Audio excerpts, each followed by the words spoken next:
Ich dreh die Zeit zurück zum 3. August. Mein Vater kriegt kaum Luft, Brüder auf der Flucht, unsere Frauen verkauft, unsere Kinder versklavt. Sag mir, warum werden wir so bestraft? Brüder und Schwestern, sie leben in Panik. Doch die letzte Hoffnung tragen sie in Lalisch. Berchedan, Jamsher verdient. MD Khazim, Ezidxan, Azadi. Azadi, ISIS ist pädophil. Arimir Khan, ich sah wie sie fiel. Was für Gottes Krieger, tötet Gottes Kinder 74 Mal, nennt ihr das noch Schicksal? Hunger und Durst, tägliches Leid. Parallel dazu, Mütter am Wein. Parallel dazu, Vater verkrampft, schickt seinen jüngsten Sohn in den Kampf. Kampf.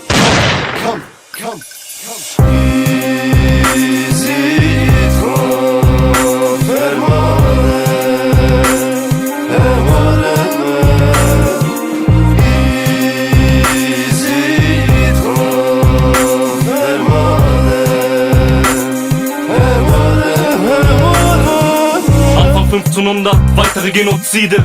Auf Jesiden werden uns niemals verkriechen. Messer an den Rücken von Massoud Barzani.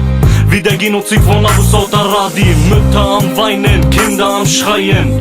Khode sagt, wann wirst du uns befreien? Wir sind Opfer vieler Massaker, so wie damals von Janjulat Pascha. Pascha, JPGs mit der AK kamen für das Land ihres Vaters. Jesiden tolerant zu anderen Religionen, sind vorbereitet, Gras im Schacht und ladet Munition. Gesammelt Aggression, wieder Explosion. ISIS ohne Kondition, Ziel mit Präzision. Hört auf mit den Genoziden, Anschlag 2007. Wir wollen nur Frieden. Frieden.